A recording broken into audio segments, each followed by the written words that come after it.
Oh yeah, I've got a good sense of humour. It was a good idea moving in here, and at least I could get separated from my wife, as she used to nag me, and you can cut that out. Yeah, I started it looking at life when the war was on. When I was about 4 years old, I tried to find out. I'd go get a few more kids and I'd go and find out what was going on. And when the fighting was on, and it was stupid sometimes because Father say, well, what have you got there? And I'd have a big 20-inch shell, you know, and I'd carry it under my arm and things like that. I used to take all these challenges, wanted to see what made the thing work. If you hit it with a hammer, it'll pop out, he said. Yeah, popped out all right. I didn't see the danger in it. You know, you'd hear the bullets and all that shot and bits coming off the roof, and I couldn't see the danger. Not at all, it just happened. We had a couple of bullets in the house from, you know, big ones, like for cannons. And I remember when Father came home this afternoon, he said, isn't it light in here? Yeah. I said, yeah, we got no ceiling. And it was all shot out. It's amazed me sometimes how I survived it. But I had some good friends got killed. There wasn't much food around. You know, I mean, a couple of months later, it started coming in when the Allies came in Normandy. Always remember getting that first bit of bacon. Oh, was it nice. I thought this was like food from heaven. Well, we actually lived on the other side of the mill through the dike. This was a dike, like, you know. My family lived there. Wageningen, where we lived, it was the only place that got occupied and war 2 days, in 1940 and 1944.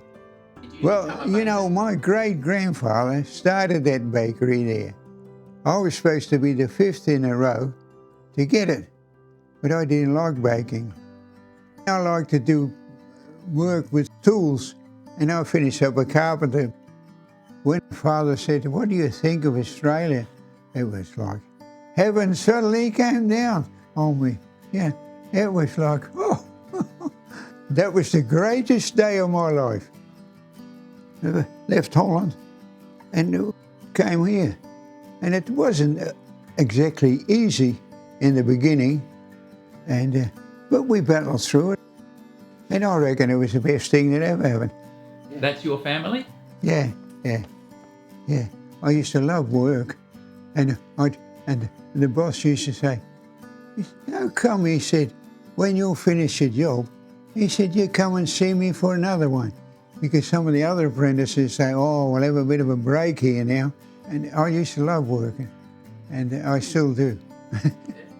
And then I've got that golden opportunity to go into the Navy, Australian Navy, because I always wanted to go to sea. I thought that was the best thing I ever did. My mother didn't think such. Mates. That is by far the best thing. You look after each other, and they look after you all the time. Even now they're coming, and that's 50 years after the Navy. We only had some the other day, Sandy, 2 of them, one in Brisbane and one in Perth.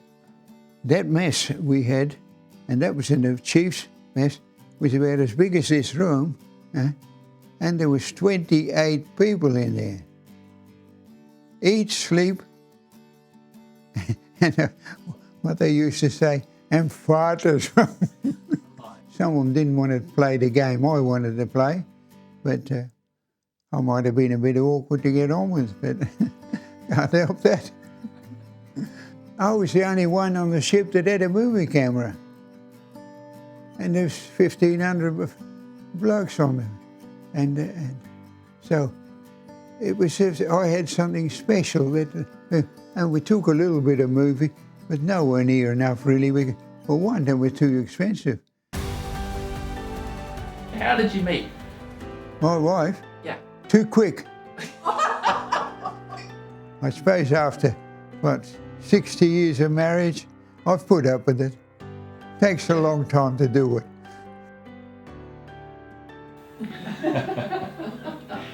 I can recommend that, a good marriage. Yeah. Yeah. I've got a good sense of humour. Take the mickey out of her for some or other, you know, like nail his shoes to the floor and that sort of stuff. You do all sorts of... But the boss knew we were having a lot of joke and thinking, and he knew they were working. The best travel I did was when I went on my own. And I went there in Germany, that's in Germany, that big castle. Neuschwanstein. So it's new castle. We walked right up to the top. Yeah, and it's pretty hard too. And by the time you're up the top, you know you've done it. And used to do a lot of jigsaws. Some of them were 3,000 pieces. It took so a long time to do it. When you come here as a migrant and I wasn't speaking English too well, it's pretty hard for a teenager. I was thinking of going back to Holland at the time, and I met a nice lot of people here at work, and that made all the difference. And I was always happy as a carpenter working. As long as I could work, I was happy.